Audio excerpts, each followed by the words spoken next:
లేదు అక్కడ. ముందు మనం ఉండాలి అంతే, సోషల్ మీడియాలో హల్చల్ అవ్వాలి. అది ఆల్రెడీ వాళ్ళు ఫేమస్ అయినా కానీ ట్రెండ్లో ఉండాలి కదా, అందుకు అని నేను అనుకుంటున్నాను, నా ఫీలింగ్. సో శివాజీ గారికి మహిళా సంఘాల నుంచి కూడా వచ్చింది కదా, నోటీసులు వచ్చాయి, దాని గురించి ఏం చెప్తారు? నోటీసులు వచ్చాయి, మహిళా సంఘాల నుంచి నోటీసులు వచ్చాయంటే అందరూ ఆడవాళ్ళమే కదండి, అందరూ ఇప్పుడు నేను ఈ డ్రెస్ వేసుకున్నాను, ఇప్పుడు బయటికి వెళ్ళాను ఈ డ్రెస్ వేసుకున్నాను, నాకు షూటింగ్ పరంగా వేరే డ్రెస్ వేసుకోమంటారు, ఆ డ్రెస్ కంపల్సరీ నేను వేసుకుంటాను, అది తప్పదు, చెప్పలేము మనం. కాబట్టి అందుకని మహిళా సంఘాలు కూడా స్పందించారు, దాంట్లో తప్పు ఎవరిది తప్పు లేదు, అక్కడ మిస్యూజ్ అంతే. చిన్నయ్య గారు కూడా చాలా హార్డ్గా మాడుతున్నారు, రేపిస్ట్ కింద మాడుతున్నారు, ఆయన అలా మాట్లాడుకుంటున్నారు, ఏమంటారు?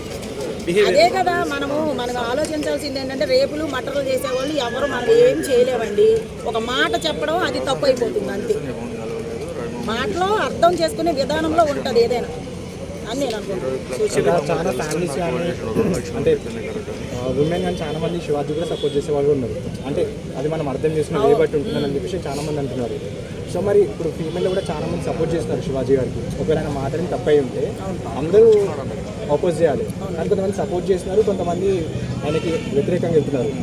మీరు సపోర్ట్ చేస్తారా, ఆయనకు వ్యతిరేకంగా వెళ్తారా ఆయన మాట్లాడిన మాటలకి? నేను సపోర్టే చేస్తానండి, అందులో అయితే ఏ తప్పు లేదు. ఎందుకంటే ఆయన పద్ధతిగా ఉండండి అని చెప్పారే తప్ప ఇంకేం అనలేదు, అక్కడ ఎవరిని తప్పుగా మాట అనలేదు. ఆయన బట్టలు కరెక్ట్గా వేసుకోండి అమ్మ అన్నారండి, దాంట్లో తప్పేం లేదు.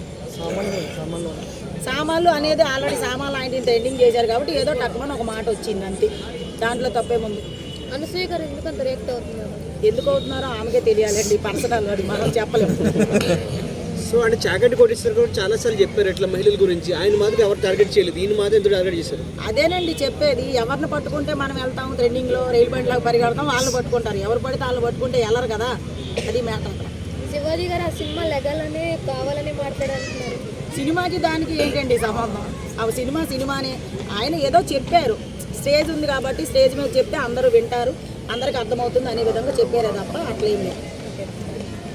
Thank you.